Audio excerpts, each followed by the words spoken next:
Hey friends, hello and welcome back to the channel. In this video, I'm going to share it to you on how you can fix Windows registry errors on your Windows. So let's go quick into the process. I will just share it to you a very simple resolutions on how we can fix the issue. So in the Windows search bar right here, type CMD, which stands for command prompt. Then you have to click on run as administrator in the right pane. Make sure and do not forget to run the command prompt as an administrator so that the command will work. So here you need to type this command, sfc space / scan now. It's sfc space / scan now. Then you have to hit on enter key on your keyboard.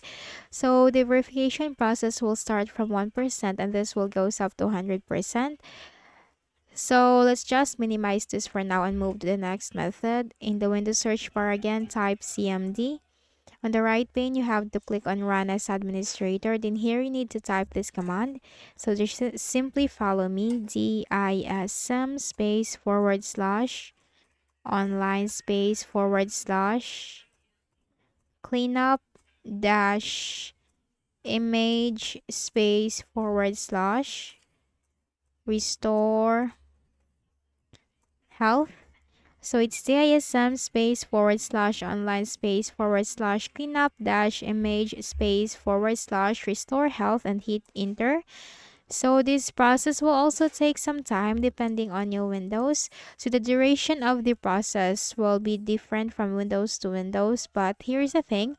If the process is not yet completed, do not close the window. You can just simply minimize but do not close. So as you can see, the process is now starting. But here is a tip.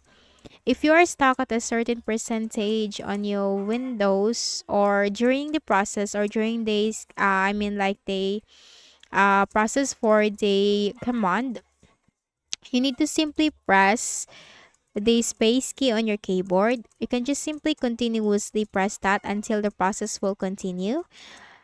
What will this do? What will the commands do is that this will scan for and repair any system corrupt files. Aside from that, this will also check for any integrity violations, especially the SFC scan.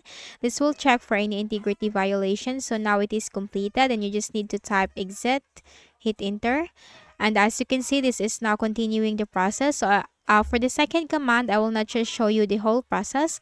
But again, once this is completed, you can just simply close out of here and then make a right click at the start button, shut down or sign out and restart your Windows.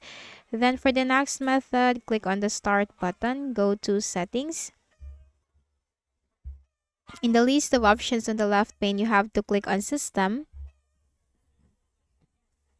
Scroll down and you'll find recovery. Then here you'll find this option reset this PC. So you have to click on reset PC. Now you have to click on remove everything, but make sure that you are going to back up all of your data, especially your personal files if you have to go on with this option. But if your issue will be fixed with the first two methods, then you should not go with the third method. So make sure to back up all of your data, all of your personal files. Click on remove everything. Then here you have to simply click on cloud download and then your PC will be restarted, and right after that you need to sign in with your user account. So that's it. I hope this video helped you. Kindly please do not forget to hit the like button and subscribe to the channel for more videos and tutorials. Thank you for watching.